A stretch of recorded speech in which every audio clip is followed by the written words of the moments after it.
You know, one of the biggest questions about what we do anymore has to do with the digital world and whether or not it's taking jobs away from us. And it certainly does in a lot of cases. A lot of filmmakers feel like they can just do anything digital. I've actually worked with a director who shot an entire movie on a blue screen and thought that he could plug everything in the computer later. And if you ask me, it didn't turn out very well, and I couldn't imagine him being too proud of the results either. So what we try to do most often is to find somewhere to meet in the middle. For the best effect is just going to be the one that sells to the audience, and sometimes it does need to be digital. But sometimes it can be a really good combination of using a practical element enhanced digitally later. And those are, I think, my favorite and the most realistic effects of this whole digital age, the ones that had something to work with in the first place. Because a lot of people don't realize that doing digital effects is actually really hard.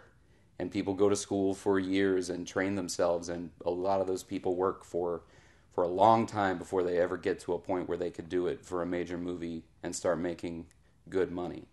Like it's easy to say, let's just do it in the computer.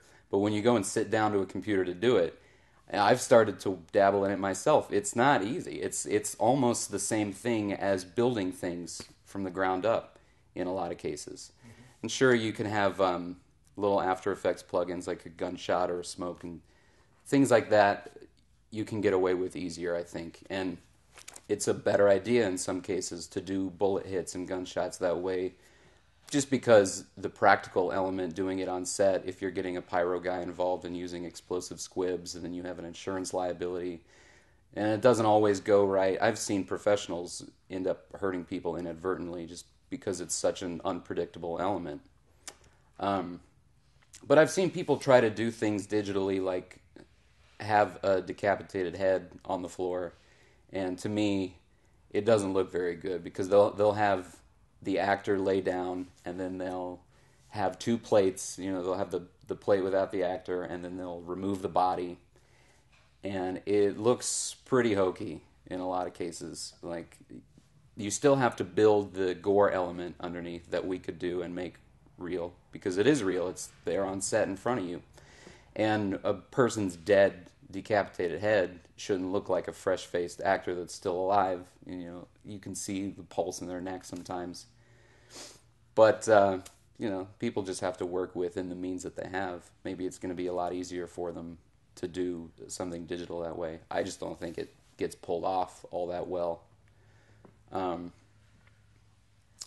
think if you were going to do that effect, maybe a better way to go, if you didn't have the budget to make a full fake head and do the whole process, would be at least have effects makeup artist come out and put an appliance around to represent the things that you're going to have to build off of digitally.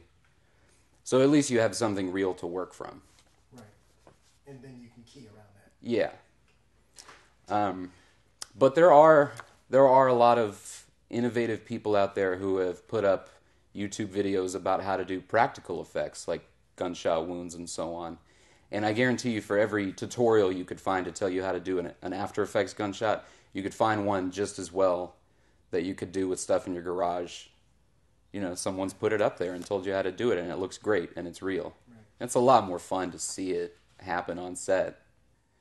Well, it takes a long time and a lot of practice to be able to get good at doing this kind of stuff. And of course, it's just going to vary from person to person, their background and their skills.